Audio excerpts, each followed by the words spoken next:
Room temperature पर intrinsic semiconductor में दो प्रकार के चार्ज कैरियर होंगे, फ्री इलेक्ट्रॉन्स और दूसरे होल्स। उनकी वजह से कितनी करंट बनेगी सेमीकंडक्टर में, ये भी लास्ट क्लास में हमने देखा। अब रूम टेम्परेचर पर निज अर्धचालकों में करंट तो बहती है, लेकिन इसके बावजूद भी हम उनको यूज करके डिवाइसेस नहीं बना पाते हैं। हम उनका प्रयोग करके उनसे जो युक्तियां होती हैं हम नहीं बना सकते, नहीं बना पाते। क्या रीजन है आखिरकार कि रूम टेम्परेचर पर करंट फ्लो होने के बावजूद भी हम निज अर्धचालकों का प्रयोग युक्तियां बनाने में नहीं करते, डिवाइसेस बनाने में नहीं किया करते हैं। तो सबसे पहले उसी को हमने लिखा है कि निम्नलिखित कारणों से ये कुछ रीजन ऐसे हैं जिनकी वजह से हम जो निज अथवा शुद्ध अर्धचालक होते हैं उनका प्रयोग करके युक्तियां नहीं बना पाते हैं। वो रीजन हम सबसे पहले देखना चाहते हैं। Reasons why we can not use intrinsic semiconductors to make devices. ऐसे कौन से रीजन हैं जिनकी वजह से वी कैन नॉट यूज, हम यूज नहीं कर सकते इंट्रिंसिक सेमीकंडक्टर्स निज अर्धचालकों का टू मेक डिवाइसेस, डिवाइसेस बनाने के लिए। ठीक है, पहला रीजन देखिए ये होता है कि जो इंट्रिंसिक सेमीकंडक्टर होते हैं, निज अर्धचालक होते हैं, रूम टेम्परेचर पर, लास्ट क्लास में 0 केल्विन टेम्परेचर और रूम टेम्परेचर दोनों का हमने एनर्जी बैंड डायग्राम आपको बना के दिखाया।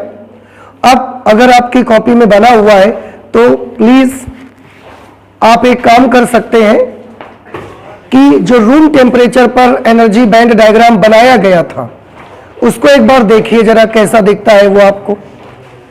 रूम टेम्परेचर पर एनर्जी बैंड डायग्राम जो बनाया था हमने, ऊर्जा स्तर आरेख मिला सभी को। उसमें आप देख रहे होंगे कि वैलेंस बैंड में कुछ होल्स मिल रहे हैं हमको और कंडक्शन बैंड में कुछ इलेक्ट्रॉन्स मिल रहे हैं। उनका कंडक्शन बैंड थोड़ा सा भरा हुआ है, लेकिन प्रॉब्लम ये है कि कंडक्शन बैंड में बहुत ज्यादा इलेक्ट्रॉन्स नहीं होते, बहुत कम इलेक्ट्रॉन्स होते हैं। अर्थात हम ये कह सकते हैं कि उनमें आवेश वाहकों की संख्या बहुत कम रहती है।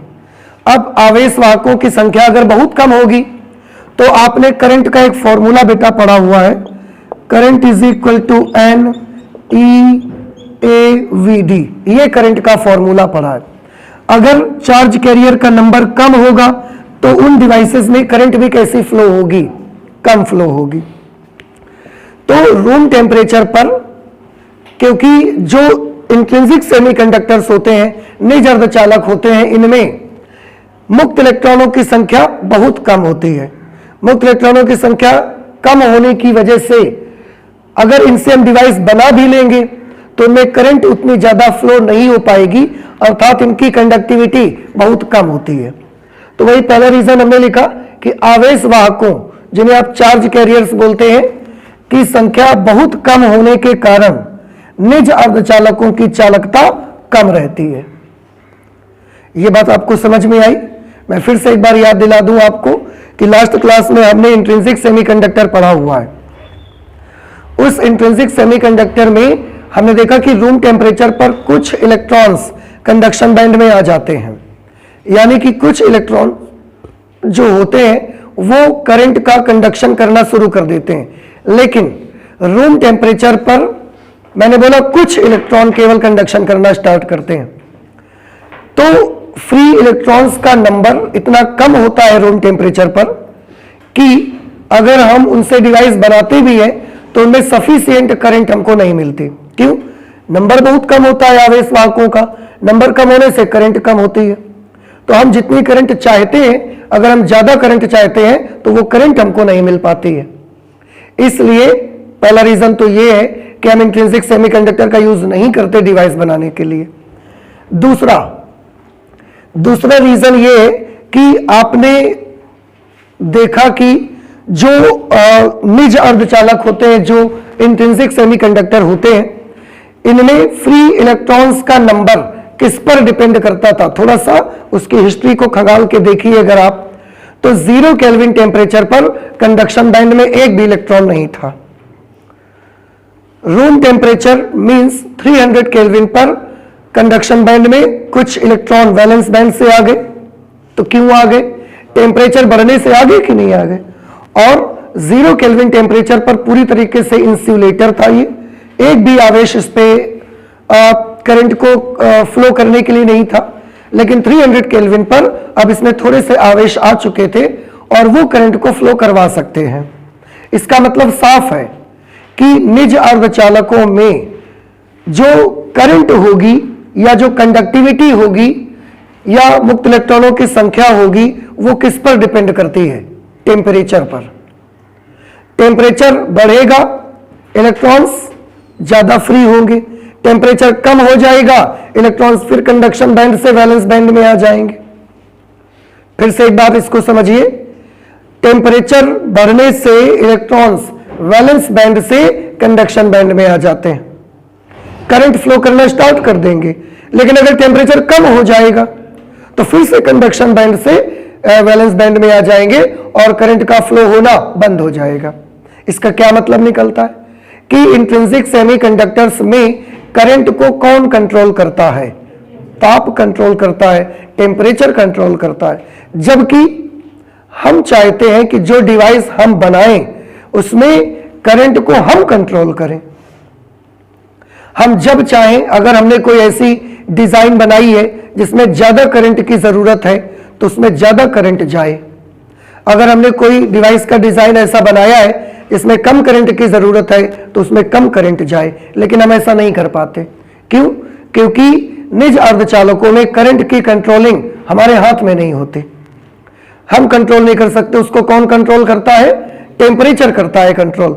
इसका मतलब अगर आप इंट्रिंसिक सेमीकंडक्टर्स से डिवाइस बना भी देंगे, अगर आप इंट्रिंसिक सेमीकंडक्टर्स का यूज करके डिवाइस बना भी देते तो क्या होगा? जब गर्मी का मौसम आएगा, मई जून की बहुत ज्यादा गर्मी वाली मौसम आएगा, तो उस वक्त क्या होगा? टेम्परेचर बढ़ेगा एटमॉस्फेयर का और वो जो डिवाइस हमने बनाई होगी उसमें करंट का फ्लो कैसा हो जाएगा? बहुत ज्यादा हो जाएगा। और जब सर्दी का मौसम आएगा, दिसंबर जनवरी इनके मौसम आएंगे, तो टेम्परेचर बहुत डाउन हो जाता है हमारे यहाँ। टेम्परेचर डाउन हो जाएगा तो करंट का फ्लो बंद हो जाएगा। यानी कि गर्मी के मौसम में तो हमारी डिवाइस में बहुत करंट हो जाएगी, लेकिन सर्दी के मौसम में करंट का फ्लो बिल्कुल ही क्या हो जाएगा? बंद हो जाएगा। लेकिन हम ये चाहते हैं कि जो डिवाइस को हम डिजाइन करें, जिस डिवाइस को हम बनाएं, अगर वो ज्यादा करंट से चले तो हम ज्यादा करंट फ्लो कर सकें, अगर वो कम करंट से चलती हो तो कम करंट फ्लो हो। उसको हम कंट्रोल करें, उसको टेम्परेचर कंट्रोल मत करें।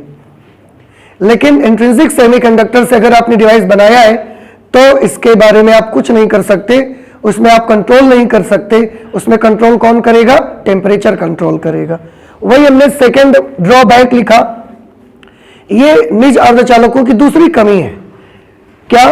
कि निज अर्धचालकों में मुक्त इलेक्ट्रॉनों की संख्या ताप पर निर्भर करती है।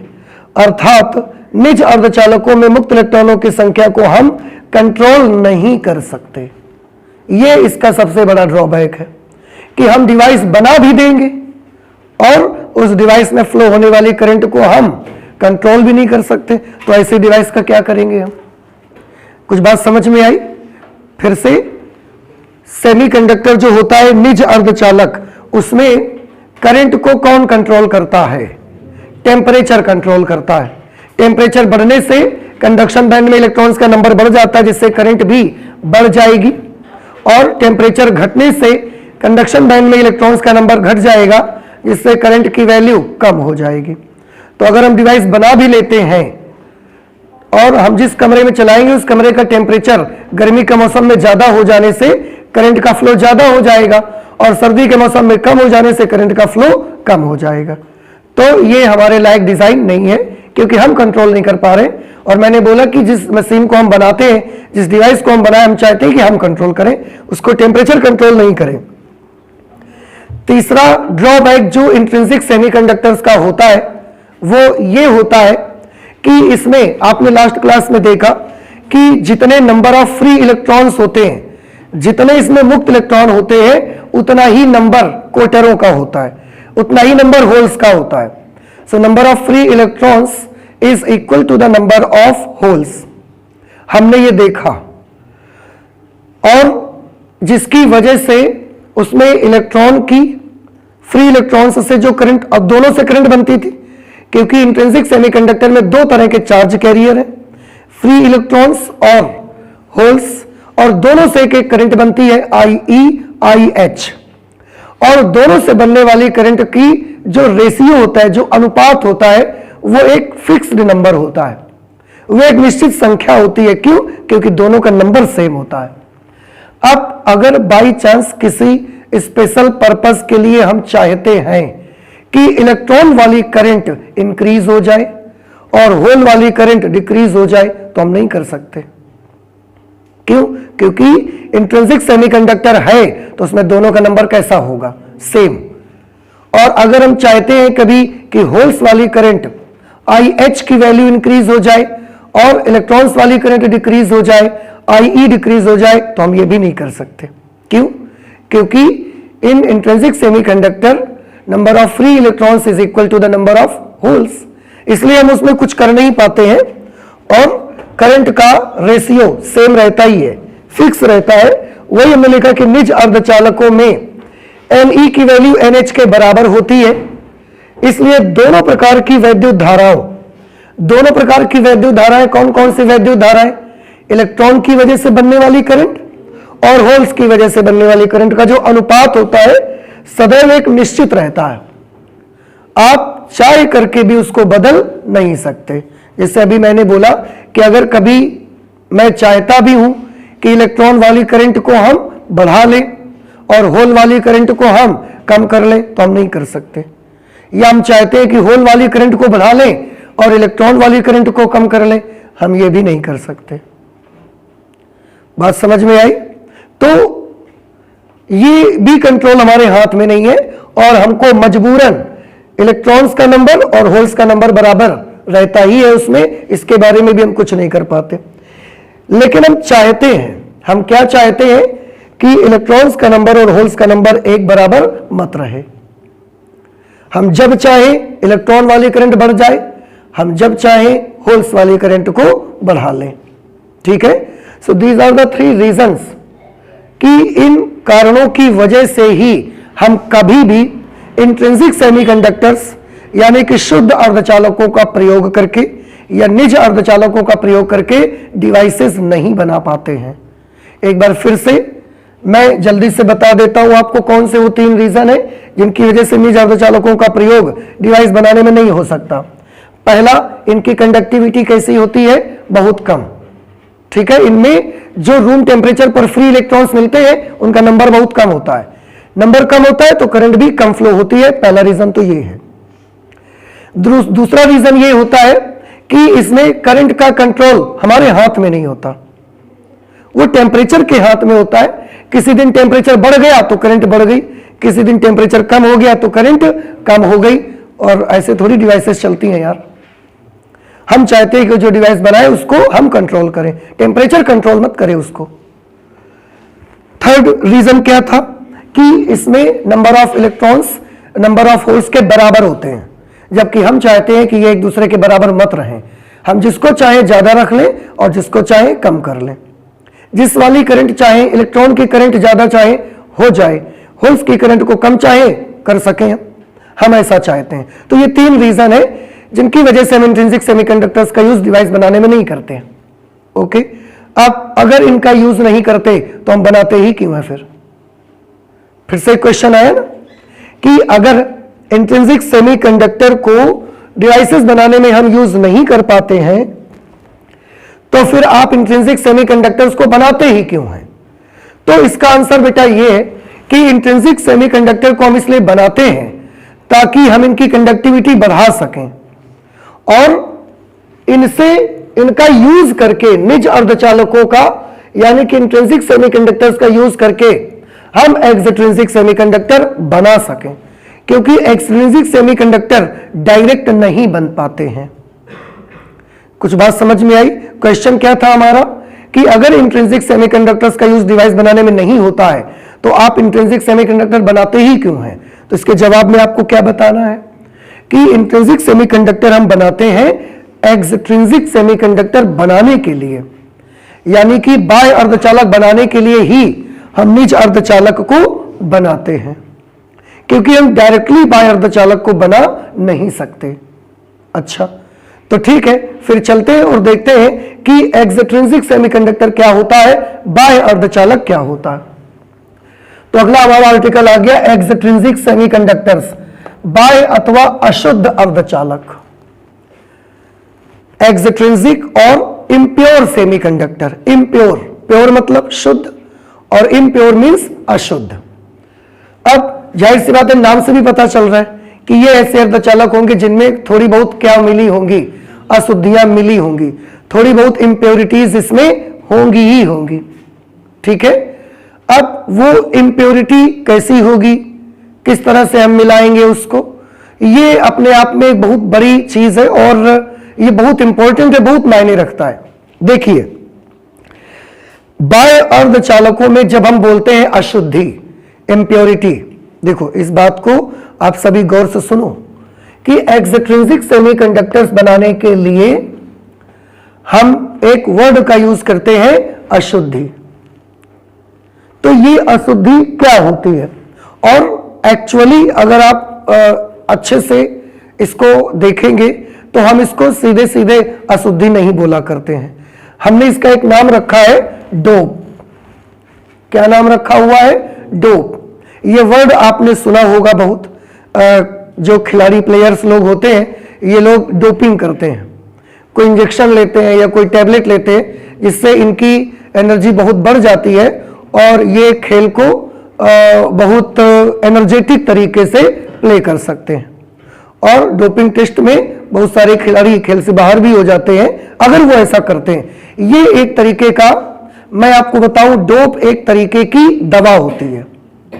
देखिए, अशुद्धि का मतलब ये नहीं है जब हम एक्सट्रिंसिक सेमीकंडक्टर बनाएंगे तो इंट्रिंसिक में अशुद्धि को मिलाकर बनाएंगे, लेकिन यहां पर अशुद्धि का मतलब ये नहीं होता है कि कुछ भी मिला दो और कितना भी मिला दो, ऐसा नहीं होता। यहां पर हम अशुद्धि नहीं बोलते हैं उसको, हम क्या बोला करते हैं उसको, डोप बोलते हैं। और डोप का मतलब एक तरीके की दवाई होता है। डोप का मतलब क्या होता है, दवाई होता है। जैसे आप मेडिसिन लेते हो, मेडिसिन लेने का मतलब यह होता है, देखो डोप कहा जाता है, जैसे कि मैंने बोला अभी क्या क्या आप समझ रहे हैं कि बाह्य अर्धचालक या एक्सट्रिंसिक सेमीकंडक्टर बनाने के लिए इसको कौन सा अर्धचालक भी बोलते हैं, अशुद्ध अर्धचालक। तो जाहिर सी बात है कि इसको बनाने के लिए हम शुद्ध वाले में क्या करेंगे, कुछ अशुद्धि मिलाएंगे, लेकिन मैंने उसके लिए भी बताया कि आप उसे अशुद्धि नहीं बोलेंगे, आप उस अशुद्धि को क्या बोला करेंगे, डोप बोला करेंगे। और डोप के बारे में मैंने बताया कि डोप एक तरीके का, इसका मतलब होता है दवाई। जैसे हम लोगों को या आपको कोई भी प्रॉब्लम होती है, आपको कोई भी प्रॉब्लम होती है तो आप क्या करते हैं, आप स्टोर में जाते हैं या डॉक्टर के पास जाते हैं तो दवाई लेते हैं। अब दवाई में क्या होता है, ऐसा तो होता नहीं कि आप मेडिकल स्टोर गए हैं और आपने अगर उनको बताई कि हमें ये हाथ दर्द हो रहा है या हमें कुछ दर्द हो रहा है बॉडी पे, तो वो ऐसा तो है नहीं कि जहां बैठे हैं बस उठे बिना देखे कुछ निकाला एक डब्बा और 10-20 टैबलेट आपको दे डाली, ऐसा तो नहीं होता ना। क्या होता है, वो सोचते हैं कि इसके लिए पूरी दुकान जो भरी हुई है उनकी, उस पूरी दुकान में से सारी दवाओं में से एक एक टैबलेट नहीं देना है, कोई एक टैबलेट चुन कर देना है, चॉइस करना है कि ये वाला टैबलेट ही आपके काम में आएगा। और उसमें भी वो टैबलेट आपके काम में आएगा, इसका मतलब उसकी 50 टैबलेट खा लो, ऐसा नहीं है। उसकी एक नपी तुली मात्रा होती है कि वो टैबलेट 500 mg का होगा, 200 mg का होगा, 10 mg का होगा कि 5 mg का होगा, उसकी एक नपी तुली मात्रा होती है। तो दवाई का मतलब आप समझते हैं, दवाई का मतलब ये होता है कि एक चुनी गई मटेरियल ही देना है, चॉइस करना है मटेरियल को। अगर आपको दर्द हो रहा है तो यही है कि आपको एसिक्लोफेनाक का ही टेबलेट देना है, बाकी दूसरा मटेरियल नहीं देना आपको। और उसमें भी एक मेजर्ड क्वांटिटी देनी है, नपी तुली मात्रा में आपको देना है कि 200 mg का टेबलेट काम करेगा कि 500 mg का टेबलेट काम करेगा। डोप इसको बोलते हैं। अशुद्धि का मतलब यहां ऐसा नहीं होता कि इंट्रिंसिक सेमीकंडक्टर लो और उसमें जाके आप मिट्टी भर दो, ऐसा थोड़ी होता है। उसमें जाके कुछ और चीज आप डाल दो और बिना किसी मतलब के ऐसे ही भर के आ जाओ। डोप ये नहीं होता। अशुद्धि का मतलब यहां पर है डोप से, और डोप का मीनिंग देखो मैंने लिखा हुआ है, a choiced impurity mixed in measured quantity is known as dope. इसका मतलब ध्यान से समझिए, दो चीजों पर आपको गौर करना है। पहली बात तो डोप के लिए जब हम वर्ड डोप कहते हैं तो उसके लिए चॉइस्ड इम्प्योरिटी का होना जरूरी है, और दूसरा मेजर्ड क्वांटिटी का होना बहुत जरूरी है। ठीक है, चॉइस्ड इम्प्योरिटी, चॉइस किया जाएगा कि हम यही वाला उसमें भरेंगे, डालेंगे यही वाला, कोई भी डाल दे ऐसा नहीं है, केवल वही वाला चॉइस्ड मटेरियल लेंगे और वही हम उसमें डालेंगे। दूसरी चीज मेजर्ड क्वांटिटी, नपी तुली मात्रा में ही डाला जाएगा उसको, आप कितना भी डाल दो ऐसा नहीं होता। तो क्या ये बात आपको समझ में आई डोप का मीनिंग? फिर से, बाह्य अर्धचालकों को बनाने के लिए हमको क्या करना पड़ेगा? आंसर है निज अर्धचालकों में हमको अशुद्धि मिलानी पड़ेगी, इंप्योरिटी मिलानी पड़ेगी, लेकिन उस इंप्योरिटी को, उस अशुद्धि को हम अशुद्धि नहीं बोला करेंगे। हम क्या बोला करेंगे? उसको डोप बोला करेंगे। और डोप का मतलब क्या होता है? एक तरीके से जैसे हमारी बॉडी में दवा देते हैं, कोई बॉडी में अगर डिफेक्ट आ गया, कोई प्रॉब्लम आ गई, तो एक चॉइस करके मटेरियल लेते हैं, उसकी नपी तुली मात्रा देते हैं, और उससे वो मटेरियल हमारी बॉडी के लिए फॉरेन मटेरियल होता है। फॉरेन मटेरियल होता है क्योंकि वो मटेरियल हमारी बॉडी में पहले से नहीं मौजूद रहता। वो जब हम खाते हैं उससे हमारी बॉडी में कुछ चेंजेस आते हैं और हमारी बॉडी ठीक हो जाती है, उसको हम दवा बोलते हैं। तो दवा के लिए दो चीजें बेहद इंपॉर्टेंट है, एक तो मटेरियल चॉइस होना चाहिए और दूसरा नपी तुली मात्रा में रहना चाहिए। तो उसको हमने डोप बोला। अ चॉइस्ड इम्प्योरिटी मिक्स्ड इन, मिलाई जाती है, इन मेजर्ड क्वांटिटी, नपी तुली मात्रा में, तो ऐसी चीज को हम क्या बोलते हैं? डोप। तो अशुद्धि किसको बोला जाएगा फिर? अशुद्धि में कोई भी मटेरियल मिला दो, कितना भी मिला दो, ना तो चॉइस रहेगी उसमें हमारी और ना ही हमारी मेजर्ड क्वांटिटी रहेगी। बात समझ में आई आपको? ये चीज समझ में आ गया ना? तो ये डोप, देखो दो चीजों के बीच का डिफरेंस मैंने क्लियर किया, एक डोप और दूसरा अशुद्धि। समझ आ गया? तो एक बार प्लीज बता दे, अशुद्धि और डोप में क्या फर्क है? अशुद्धि में क्या होगा? कोई भी मटेरियल होगा, कितनी भी मात्रा में मिला दो, वो क्या चीज है? अशुद्धि। लेकिन अगर आप चॉइस्ड मटेरियल ले रहे हो और नपी तुली मात्रा में मिला रहे हो, तो फिर हम उसको अशुद्धि नहीं बोलते, हम उसको क्या बोलना शुरू कर देते हैं? डोप बोलना शुरू कर देते हैं। तो यहां पर हम डोपिंग ही करते हैं, अब याद रखिएगा। ठीक, ओके। अब आगे देखो क्या बताया गया कि निज अर्धचालकों में डोप, डोप को हिंदी में क्या बोलते हैं? अपमिश्रण को मिलाने की जो प्रोसेस होती है, जो प्रक्रिया होती है, उसको अपमिश्रित करना कहते हैं, डोपिंग कहलाती है वो प्रक्रिया। तो अगर आप डोप मिलाएंगे तो डोप को मिलाना क्या कहलाता है? डोप को मिलाना कहलाता है डोपिंग। हम यहां पर लिख सकते हैं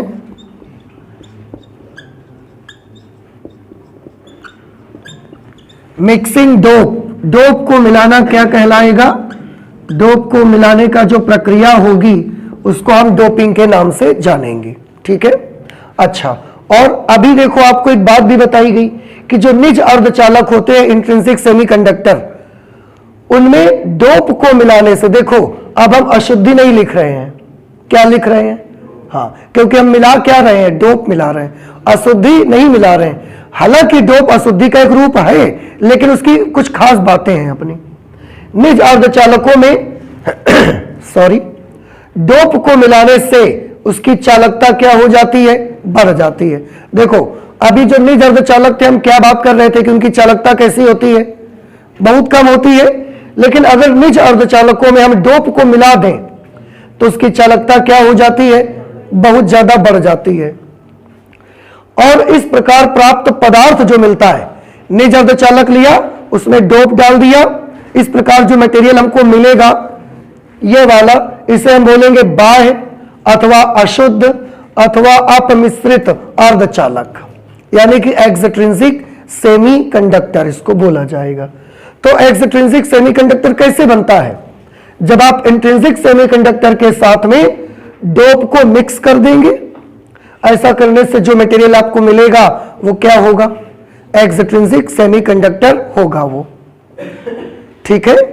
अच्छा, अब यहां पर हमने देखा कि जब हम डोपिंग करते हैं इंट्रिंसिक सेमीकंडक्टर में, डोप मिलाते हैं ना, तो वो डोपिंग भी हम दो प्रकार से करते हैं, दो प्रकार से कर सकते हैं। इस आधार पर, डोपिंग के आधार पर जो बाह्य अर्धचालक होते हैं वो भी दो प्रकार के होते हैं। सबसे पहले अर्धचालक दो प्रकार के हुए, कौन कौन से, निज और बाह्य। उसके बाद जब बाह्य अर्धचालकों को पढ़ने आए तो इनमें डोपिंग क्योंकि करी जा रही है, तो डोपिंग के आधार पर जो बाह्य अर्धचालक है वो भी कितने प्रकार के हुए, दो प्रकार के। तो बाह्य अथवा अशुद्ध अर्धचालक दो प्रकार के होते हैं। पहले प्रकार के बाह्य अर्धचालकों को बोला जाता है n type semiconductor, n type semiconductor, और दूसरे प्रकार के अर्धचालकों को बोला जाता है, या बाह्य अर्धचालकों को बोला जाता है पी टाइप सेमीकंडक्टर। तो बताइए अर्धचालक कितने प्रकार के होते हैं, दो प्रकार के, कौन कौन से, इंट्रिंसिक और एक्सट्रिंसिक। हमने पूछा क्या, आप सुनते ही नहीं है ना। अर्धचालक कितने प्रकार के होते हैं, दो प्रकार के, कौन कौन से, इंट्रिंसिक निज अर्धचालक और एक्सट्रिंसिक बाह्य अर्धचालक। बाह्य अर्धचालक कितने प्रकार के होते हैं, दो प्रकार के, एन टाइप और पी टाइप। अभी भी नहीं समझ आया आपको, क्लियर। अब इनको वन बाय वन हम पढ़ेंगे कि अगर एन टाइप सेमीकंडक्टर बनाना है तो हमें निज अर्धचालकों में किस प्रकार की डोपिंग करनी पड़ेगी, अगर हमें पी टाइप सेमीकंडक्टर बनाना है तो हमें निज अर्धचालकों में किस प्रकार की डोपिंग करनी पड़ेगी, ये अब हम स्टडी करेंगे। तो सबसे पहले हमने क्या ले लिया, यहां से एन टाइप सेमीकंडक्टर ले लिया। अब एन टाइप सेमीकंडक्टर को बनाने के लिए जो हमारे इंट्रिंसिक सेमीकंडक्टर हुआ करेंगे उनमें हम डोपिंग करेंगे, लेकिन किस प्रकार की डोपिंग करेंगे, तो थोड़ा ध्यान से सुनिए हमारी बात। ये जो हमारी निज अर्धचालक है, अगर सिलिकॉन है तो इसकी आउटर मोस्ट सेल में कितने इलेक्ट्रॉन्स हैं, 4। तो एन टाइप सेमीकंडक्टर बनाने के लिए हम इसमें एक ऐसा मटेरियल चॉइस करेंगे जिसकी आउटर मोस्ट सेल में 5 इलेक्ट्रॉन हो। कुछ बात समझ में आई। जो हमारा सेमीकंडक्टर है सिलिकॉन का हम ले रहे हैं अगर, तो उसकी आउटर मोस्ट सेल में कितने इलेक्ट्रॉन्स हैं बताइए, उसके आउटर मोस्ट सेल में 4 इलेक्ट्रॉन्स हैं, क्लियर, ओके। अब अगर हमको उस निज अर्धचालक को एन टाइप सेमीकंडक्टर में कन्वर्ट करना है तो हमें एक ऐसा मटेरियल चॉइस करना पड़ेगा। देखो कोई भी मटेरियल मिला दो ऐसा तो कर नहीं सकते आप, अब आप समझते भी हैं। तो हमें एक ऐसा मटेरियल चॉइस करना पड़ेगा जिसकी आउटर मोस्ट सेल में 5 इलेक्ट्रॉन हो, 5 इलेक्ट्रॉन्स हो, और जिसके आउटर मोस्ट सेल में 5 इलेक्ट्रॉन होते हैं ऐसे पदार्थ को हम बोलते हैं पंच संयोजी तत्व। केमिस्ट्री में शायद आप पढ़ते भी हैं। जिसके बाहरी कक्षा में 4 होते हैं उसको क्या बोलते हैं, 4 संयोजी तत्व। 5 इलेक्ट्रॉन है पंच संयोजी तत्व, 3 इलेक्ट्रॉन है बाहरी कक्षा में त्रिसंयोजी तत्व। Trivalent material, tetravalent material, pentavalent material. अगर बाहरी कक्षा में 6 इलेक्ट्रॉन है तो हेक्सावैलेंट मटेरियल। बात समझ में आ रही है। तो हमारे पास कौन सा क्रिस्टल है, सिलिकॉन का या जर्मेनियम का, इन दोनों की ही बाहरी कक्षा में कितने इलेक्ट्रॉन्स होते हैं, 4। और अगर आप चाहते हैं कि आप सिलिकॉन को एन टाइप सेमीकंडक्टर बनाएं तो उसके लिए it is necessary to mix a pentavalent impurity. आपको एक पंच संयोजी तत्व ही मिलाना है, ये आप सबको याद रखना है। जिसकी बाहरी कक्षा में कितने इलेक्ट्रॉन हो, 5 इलेक्ट्रॉन हो। अब देखिए हमने क्या लिखा हुआ है यहां पर। इस प्रकार के अर्धचालकों को बनाने के लिए निज अर्धचालकों में किसी पंच संयोजी तत्व, जिसे आप अंग्रेजी में पेंटावैलेंट एलिमेंट कहते हैं, जैसे पंच संयोजी तत्वों में कुछ एग्जाम्पल लिखे हमने, जैसे आर्सेनिक, एंटीमनी, फास्फोरस, ईटीसी। ये सब एग्जाम्पल किस चीज के हैं? पेंटावैलेंट मटेरियल्स के एग्जाम्पल हैं। आर्सेनिक हो, एंटीमनी हो या फास्फोरस हो, इन सब के आउटर मोस्ट शेल में कितने इलेक्ट्रॉन्स होते हैं? 5। इन्हीं को हम अशुद्धि के रूप में क्या किया जाता है? मिलाया जाता है, या इन्हीं पदार्थों की क्या की जाती है? डोपिंग की जाती है। बात समझ में आ गई? अच्छा, अब जब हम इन पदार्थों की डोपिंग करेंगे तो क्या होगा, उसके लिए थोड़ा सा समझने की जरूरत है। अब इतना तो समझ गए कि अगर आप इंट्रिंसिक सेमीकंडक्टर को एक्सट्रिंसिक सेमीकंडक्टर बनाना चाहते हैं और उसमें भी अगर आप एन टाइप सेमीकंडक्टर बनाना चाहते हैं तो आपको क्या करना पड़ेगा बताइए। जो हमारा इंट्रिंसिक सेमीकंडक्टर होगा, जो प्योर सेमीकंडक्टर होगा, उसमें क्या मिलाना होगा? एक पंच संयोजी तत्व मिलाना पड़ेगा, एक पेंटावैलेंट इंप्योरिटी की डोपिंग करनी पड़ेगी आपको। ऐसा करने से क्या होगा, अब उसको थोड़ा सा फिगर में समझिए जरा। देखिए लास्ट क्लास में हमने जो क्रिस्टल का फिगर बनाया था, सिलिकॉन का क्रिस्टल, अब हम बार बार वैसा नहीं बनाएंगे क्योंकि उसको बनाने में बहुत टाइम हमारा वेस्ट होता है। हमने इसको सीधा सीधा बना दिया। देखो एक सिलिकॉन का एटम ये ऐसे है, और इन सब के अपने इलेक्ट्रॉन से क्या हो रही है? इन सब के अपने इलेक्ट्रॉन से ऐसे बॉन्डिंग हो रही है।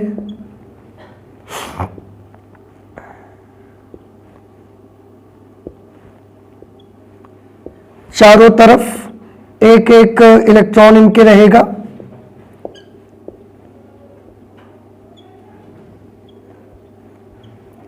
इस तरह से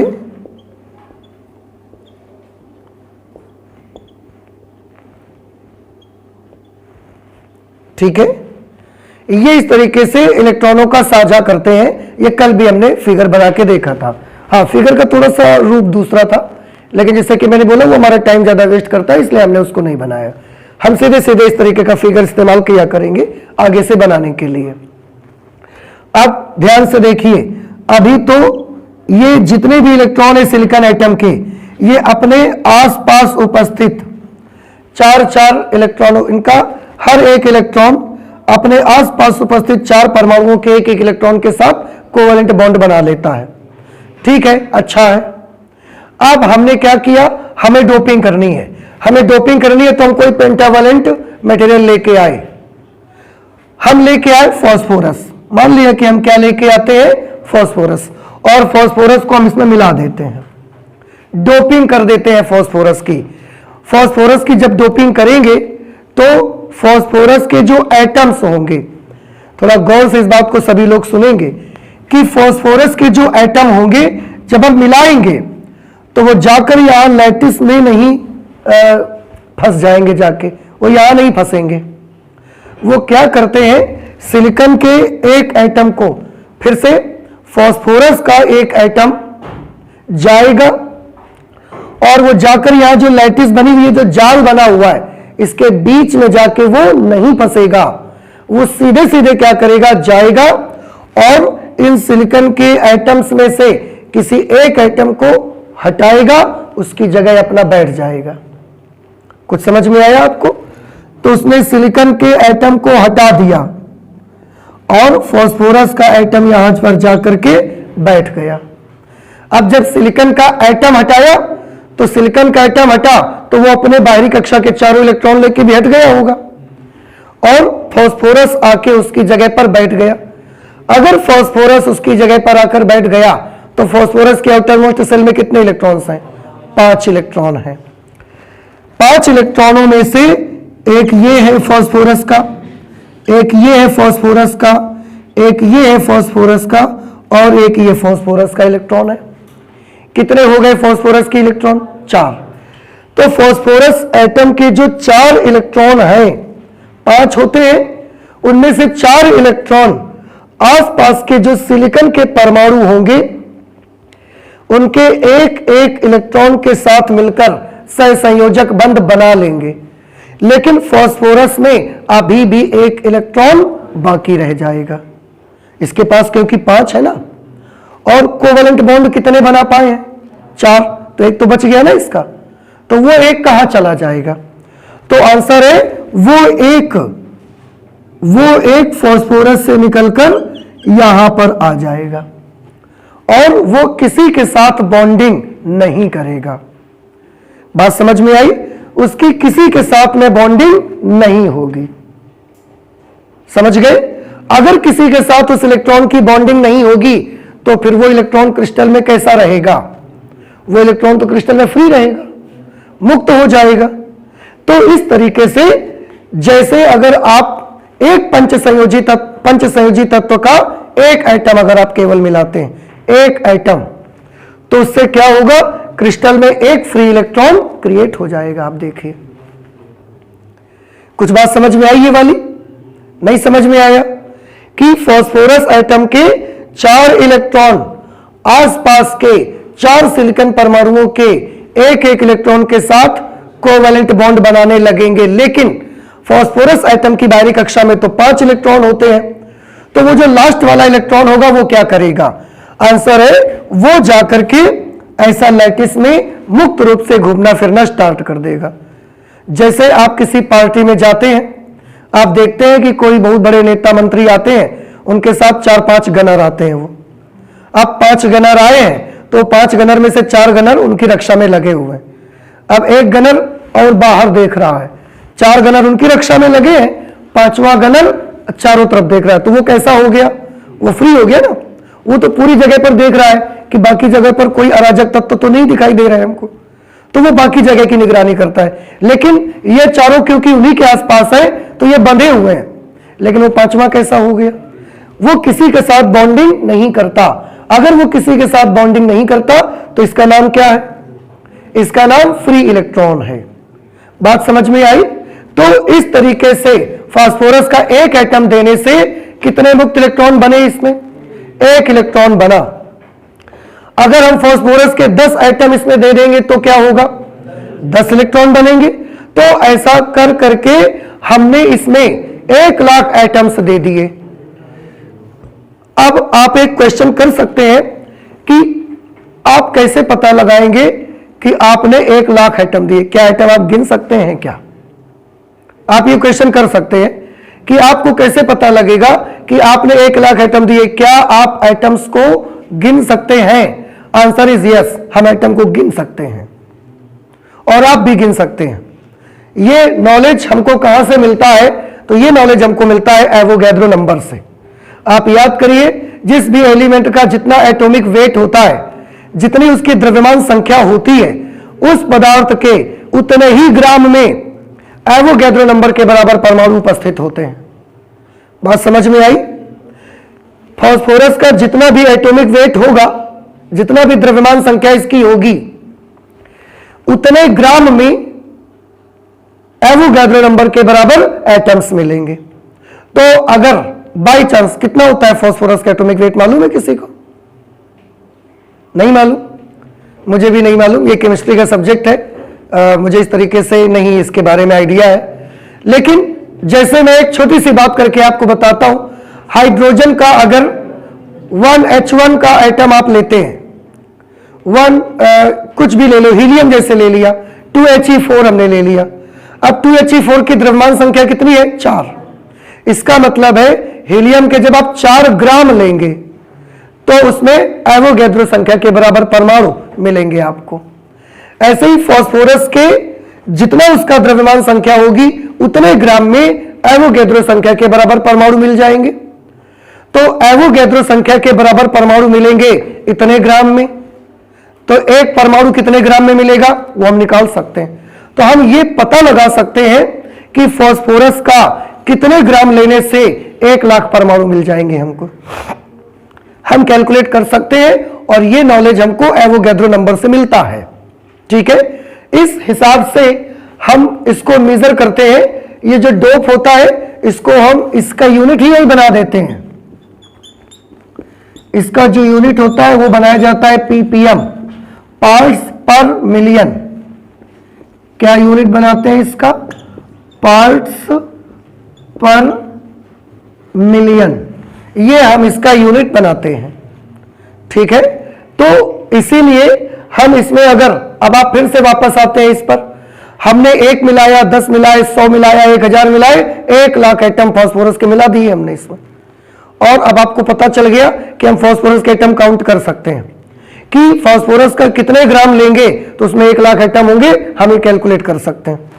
अगर 1 लाख एटम हम इसमें मिला देंगे तो क्या होगा बताएं? इस क्रिस्टल में कितने फ्री इलेक्ट्रॉन्स मिलेंगे? 1 लाख मिल जाएंगे। बात समझ आ रही है आपको? ठीक है, तो और एक चीज देखिए, इसका मतलब है जितने आप परमाणु मिलाते हो उतने ही इसको क्या मिल जाएंगे? Free electrons. अब आप देखिए, फ्री इलेक्ट्रॉन्स का नंबर आप बढ़ा पा रहे हैं। अगर आपको 1 लाख चाहिए तो 1 लाख मिला दो, 1000 चाहिए 1 लाख 1000 एटम मिला दो, 1 करोड़ फ्री इलेक्ट्रॉन्स अगर आपको चाहिए तो 1 करोड़ फास्फोरस के एटम मिला दो, 1 करोड़ फ्री इलेक्ट्रॉन मिल जाएंगे। तो देखो, न सिर्फ हम कंडक्टिविटी बढ़ा पा रहे हैं बल्कि कंडक्टिविटी को हम कंट्रोल भी कर पा रहे हैं। आप कैसे? कंडक्टिविटी बढ़ कैसे रही है? जितने ज्यादा एटम्स हम मिला देंगे उतने ज्यादा फ्री इलेक्ट्रॉन्स मिलेंगे, जितने ज्यादा फ्री इलेक्ट्रॉन्स का नंबर होगा उतनी ज्यादा करंट मिलेगी हमको। अगर हमको कम चाहिए तो कम एटम मिलाएंगे हम। तो न सिर्फ हम इस क्रिस्टल की कंडक्टिविटी को बढ़ा पा रहे हैं बल्कि इस कंडक्टर की, इस सेमीकंडक्टर की कंडक्टिविटी को हम कंट्रोल भी कर रहे हैं। हम चाहे तो कंडक्टिविटी ज्यादा कर दें, हम चाहे तो कंडक्टिविटी को कम कर लें। अब देखो, कंट्रोलिंग भी हमारे हाथ में आ गई। पहले कंट्रोल नहीं कर पा रहे थे हम लोग। दूसरी चीज, कंडक्टिविटी कम थी तो हम एटम्स देंगे ज्यादा तो कंडक्टिविटी भी बढ़ा लेंगे। तो 2 प्रॉब्लम्स खत्म कर दिया हमने, और तीसरी अपने आप खत्म हो गई। कैसे? नंबर ऑफ इलेक्ट्रॉन्स बढ़ गया ना। अब एक चीज और प्लीज मुझे बताएं कि जब फास्फोरस को हमने मिलाया, फास्फोरस आया, सिलिकॉन का पूरा एटम रिप्लेस करके अपना बैठ गया उसकी जगह पर, और उसका 1 इलेक्ट्रॉन इस तरीके से फ्री होके यहां पर आ गया। तो अगर फास्फोरस का 1 इलेक्ट्रॉन फ्री होके यहां पर आ गया तो बताएं इस क्रिस्टल में कितने कोटर बने, कितने होल्स बने? 1 इलेक्ट्रॉन अगर यहां पर आया तो कितने होल्स बने? 1 बना। कितने होल्स बनेंगे? 1 भी होल नहीं बना। क्यों होल नहीं बने? होल कहते किसको हैं? इलेक्ट्रॉन जिस जगह से निकल जाता है वो जगह खाली हो जाती है, उसको बोलते हैं कोटर, उसको बोलते हैं होल। किस जगह से इलेक्ट्रॉन निकला है बताइए आप मुझे? वो तो खुद अपने 5 लेके आया था कि नहीं लेके आया था? तो 4 को उसने इधर बैठा दिया चारों तरफ, 1 फ्री घूम रहा है। ये वाला इलेक्ट्रॉन निकला कहां से? किस जगह से निकला? क्योंकि जिस जगह से निकलेगा वहां कोटर बनेगा, लेकिन ये इलेक्ट्रॉन कहीं से निकला नहीं है, वो तो खुद बेचारा अपने 5 लेके आया था। इसमें से 4 अगल बगल बैठ के बात कर रहे हैं और 5वां घूम रहा है। तो क्या ये इसने कोई जगह खाली की है क्या? पार्टी में सभी लोग चेयर में बैठे हुए हैं, फिर बाहर से 5 लोग ऐसा आए, 5 लोग आए, उनमें से 4 लोगों ने चेयर पकड़ ली, एक ने चेयर नहीं पकड़ी। तो क्या इसने कोई चेयर खाली की है? ये तो चेयर में पहले बैठा ही नहीं था ना, तो खाली कहां से किया इसने? तो ध्यान रखें, जब आप इस एटम को मिलाते हैं तो इलेक्ट्रॉन फ्री होता है लेकिन कोई कोटर नहीं बनता। तो किसका नंबर बढ़ रहा है? इलेक्ट्रॉन्स का। किसका नंबर नहीं बढ़ेगा? कोटरों का नहीं बढ़ेगा। तो नंबर ऑफ इलेक्ट्रॉन्स और नंबर ऑफ कोटर्स डिफरेंट हो गए। देखिए, तो हमारी तीनों प्रॉब्लम्स खत्म हो गई, नहीं खत्म हो पाई। अब एक चीज और देखिए, जब फास्फोरस का एटम हम इसमें मिलाते हैं आकर के, तो फास्फोरस का एटम 5 इलेक्ट्रॉन लेके आया, 5 इलेक्ट्रॉन्स। वो जब 5 इलेक्ट्रॉन लेकर आया तो उसने सिलिकॉन के इस क्रिस्टल को 1 इलेक्ट्रॉन अपना क्या कर दिया? दे दिया कि लो तुम मुझसे 1 इलेक्ट्रॉन ले और अच्छे से कंडक्टिविटी करो। दिया कि नहीं दिया उसने? तो किसने किसको क्या दिया? किसने दिया? फास्फोरस एटम ने। किसको दिया? सिलिकॉन क्रिस्टल को। क्या दिया? 1 फ्री इलेक्ट्रॉन। तो देने वाला कौन? फास्फोरस। लेने वाला कौन? इसलिए फास्फोरस का नाम रख दिया दाता परमाणु, क्योंकि ये दे रहा है। देखो इसमें डोप के परमाणु को देखिए, डोपिंग किसकी की है? फास्फोरस की। तो डोप का जो परमाणु होगा उसको हम क्या बोलेंगे? दाता परमाणु, डोनर एटम कहते हैं। और सिलिकॉन क्रिस्टल को क्या बोलेंगे? ग्राही, एक्सेप्टर एटम उसको कहा जाएगा। नहीं समझ में आया? तो फिलहाल ये वाला ज्यादा मेन था कि डोप का जो एटम हुआ करेगा उसको हम बोला करेंगे दाता परमाणु, डोनर एटम कहा करेंगे। और दूसरी चीज आपने क्या देखी कि जितने फ्री इलेक्ट्रॉन बने हैं, कितने फ्री इलेक्ट्रॉन्स बने थे? जितने हमने दाता परमाणु मिलाए हैं यहां पर, तो number of free electrons is equal to number of donor atoms. आपने 1000 मिला दिए अगर, तो 1000 फ्री इलेक्ट्रॉन हो गए। 1 लाख मिला दिए, 1 लाख इलेक्ट्रॉन फ्री हो गए। 1 करोड़ मिला दोगे एटम्स तो 1 करोड़ फ्री इलेक्ट्रॉन बन जाएंगे। समझ आ गया? अच्छा, इसमें इलेक्ट्रॉनों की संख्या होल्स के नंबर से कैसी हो गई? ज्यादा हो गई। चेक कर लो ना, जितने डोनर एटम मिलाए, हर डोनर एटम को मिलाने से क्या बने? Free electron. क्या नहीं बने? होल्स नहीं बन पाए। तो किसका नंबर बढ़ गया? इलेक्ट्रॉन्स का नंबर बढ़ गया, होल्स का नंबर कम हो गया। देख रहे? और अब तीनों प्रॉब्लम्स आपकी खत्म हो चुकी है। वो 3 समस्याएं थी, कैसे खत्म हुई? फिर से एक बार चेक करिए। पहली प्रॉब्लम क्या थी? कंडक्टिविटी कम है। क्यों? नंबर ऑफ चार्ज कैरियर्स कम थे। अब अगर 1 करोड़ एटम फास्फोरस के हम मिला देंगे इसमें, तो कितने फ्री इलेक्ट्रॉन्स मिलेंगे? 1 करोड़ फ्री इलेक्ट्रॉन्स मिलेंगे। और 1 करोड़ फ्री इलेक्ट्रॉन्स थोड़े नहीं होते, बहुत होते हैं। 1 करोड़ फ्री इलेक्ट्रॉन होंगे तो करंट भी बहुत हाई होगी। दूसरी चीज, कंट्रोलिंग पावर हमारे हाथ में नहीं थी, अब आ गई आपके हाथ में। अगर आपको कम चाहिए तो 100 मिलाएं केवल, तो 100 फ्री इलेक्ट्रॉन बनेंगे, करंट कम फ्लो होगी। आपको बहुत ज्यादा चाहिए, 1 करोड़ मिलाइए, 1 लाख मिलाइए, 1000 मिलाइए। जितने दाता परमाणु मिलाएंगे उतने इलेक्ट्रॉन्स फ्री होते जाएंगे और उतनी कंडक्टिविटी को हम बढ़ा भी सकते हैं, कम भी कर सकते हैं। कंडक्टिविटी कम करनी है तो डोनर एटम कम मिलाओ, कंडक्टिविटी बढ़ानी है तो डोनर एटम का नंबर ज्यादा कर दो। सिंपल, कंट्रोल कर लिया हमने। Number of electrons, number of holes बराबर होते थे। तीसरी प्रॉब्लम ये भी आपने बताई थी हमको, तो तीसरी प्रॉब्लम दूर हो गई कि नहीं दूर हो गई? डोनर एटम मिलाने से किसका नंबर बढ़ गया? इलेक्ट्रॉन्स का। किसका नहीं बढ़ा? तो number of electrons is much larger than number of holes. बढ़ गए। तीनों समस्याएं खत्म। अब डिवाइस बना लेना। अब तो बना सकते हो ना? ठीक है। और एक चीज देखिए इसमें, कौन ज्यादा संख्या में है? इलेक्ट्रॉन का नंबर ज्यादा है। इलेक्ट्रॉन बहुत संख्या में है। इलेक्ट्रॉन जो है वो संख्या में बहुत है और होल संख्या में अल्प है, इसलिए हमने इनका नाम रख दिया। देखो इस क्रिस्टल में इलेक्ट्रॉन्स का नाम रखा गया बहुसंख्यक आवेश वाहक, क्योंकि इलेक्ट्रॉन हो या क्वार्टर हो, इलेक्ट्रॉन हो या होल हो, आवेश वाहक तो दोनों ही हैं। लेकिन क्योंकि यहां नंबर किसका ज्यादा है? इलेक्ट्रॉन का, इसलिए इनका नाम क्या रख दिया गया? बहुसंख्यक आवेश वाहक। और होल्स का नाम क्या रख दिया गया? अल्पसंख्यक आवेश वाहक। बहुसंख्यक आवेश वाहक को अंग्रेजी में बोलते हैं मेजॉरिटी चार्ज कैरियर्स, क्योंकि ये मेजॉरिटी में है, बहुत संख्या में है। और होल्स जो है वो संख्या में अल्प है, थोड़े से हैं बिल्कुल, इसलिए इनको बोला जाता है अल्पसंख्यक आवेश वाहक, minority charge carriers. Majority charge carrier और माइनॉरिटी चार्ज कैरियर। नहीं समझ में आया? जैसे अगर किसी क्लास में, आपकी किसी क्लास में अगर बॉयज का नंबर ज्यादा है तो हम बोलते हैं यहां मेजॉरिटी किसकी है? बॉयज की।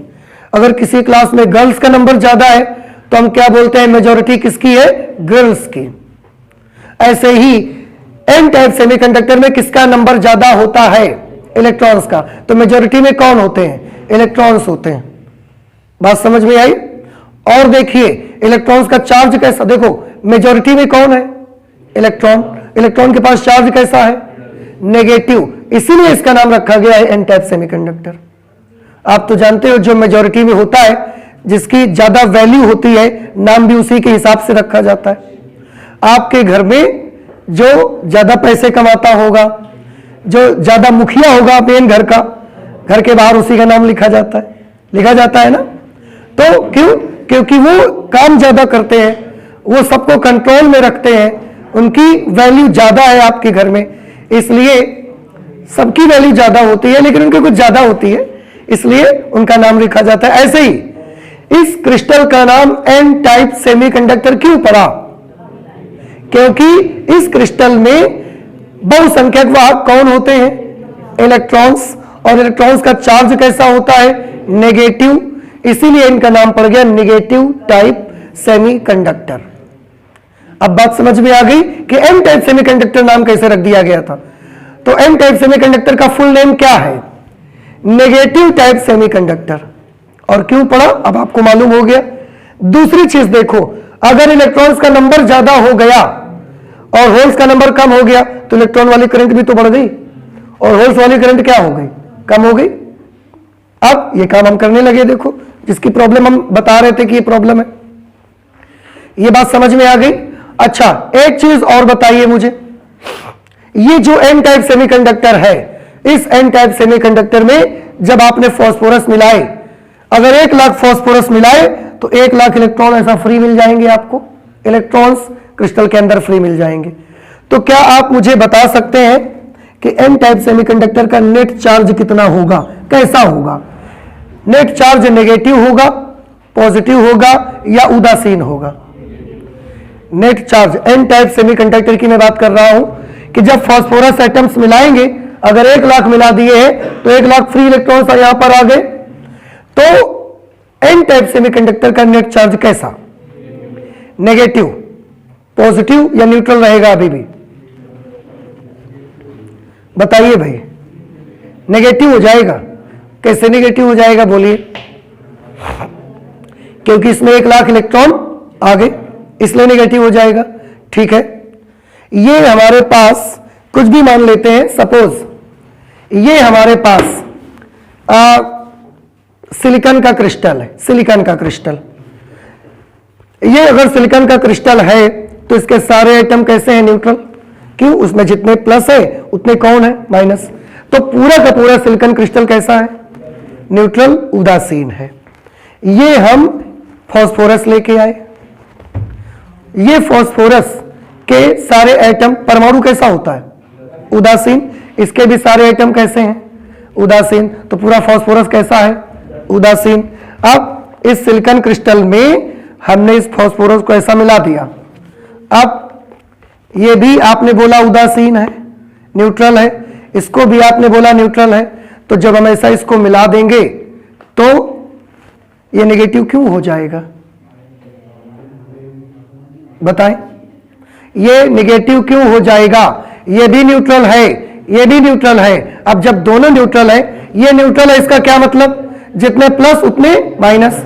ये भी न्यूट्रल है, इसका मतलब जितने प्लस उतने माइनस। जब मिला देंगे तो ये नेगेटिव क्यों हो जाएगा भाई? बताइए, सोचे थोड़ा सा फिर से। मुझे एग्जैक्ट नंबर नहीं मालूम है, मैं एग्जांपल से आपको क्लियर कर देता हूं। ये सिलिकॉन है, अगर सोच लेते हैं इसके पास 10 पॉजिटिव, तो 10 कैसे? न्यूट्रल। ये फास्फोरस है, अगर इसके पास 5 पॉजिटिव 5 नेगेटिव, तो ये कैसा है? अब जब आप मिला देंगे इसको, अब इस पूरे मटेरियल के पास कितने पॉजिटिव? 10 पॉजिटिव इसके पास थे, 5 पॉजिटिव इसके पास थे, टोटल कितने पॉजिटिव? 15। इसके पास नेगेटिव कितने थे? 10। इसके पास नेगेटिव कितने थे? 5। नेगेटिव कितने? 15। तो 15 पॉजिटिव 15 नेगेटिव मटेरियल कैसा है? उदासीन है कि नेगेटिव है? नेगेटिव है, हो ही नहीं सकता, उदासीन है। आपको उदासीन का मतलब पता है कि न्यूट्रल किसको बोलेंगे आप? जिस मटेरियल में जितने पॉजिटिव चार्जेस होंगे उतने ही नेगेटिव चार्जेस होंगे, तो ऐसे मटेरियल को क्या कहेंगे आप? नेगेटिव कहेंगे ऐसे मटेरियल को। ऐसे मटेरियल को तो न्यूट्रल बोलेंगे कि नहीं बोलेंगे? और आप अभी भी इसको बोल रहे हैं नेगेटिव है। नाम पे मत जाइए, किसी का नाम पृथ्वीपाल होने से उसके पास 500 बीघा जमीन होगी ऐसा अंदाजा नहीं लगा सकते हैं। समझ आ रहे हैं आपको? किसी का नाम नयन सुख होने से उसकी दोनों आंखें कलकत्ता तक देख लेंगी, अंदाजा नहीं लगा सकते हैं। तो नाम पे मत जाइए, आप उसको समझने की कोशिश करिए कि सिलिकॉन क्रिस्टल भी कैसा था, उदासीन। फास्फोरस का परमाणु भी कैसे थे, उदासीन। आप दो उदासीन चीजों को मिलाओगे तो कोई नेगेटिव क्यों बनेगा यार? हाँ जी, क्यों? फ्री इलेक्ट्रॉन्स की वजह से होता है ना, वो तो फ्री इलेक्ट्रॉन्स की वजह से होता है। हमने जब इसमें मिलाया, इसका मतलब ये थोड़ी है कि इलेक्ट्रॉन फ्री नहीं हुए। विद्युत धारा का प्रवाह फ्री इलेक्ट्रॉन्स की वजह से होता है, तो फ्री इलेक्ट्रॉन उसको मिल रहे हैं, लेकिन जितने उसमें प्लस है उतने ही क्या है, माइनस। उदासीन होने की यही शर्त हमने सीखी है, यही कंडीशन होती है। तो ये कैसा होता है, उदासीन। नाम पे मत जाइए, आप याद रखिए एन टाइप सेमीकंडक्टर कैसा होता है, उदासीन।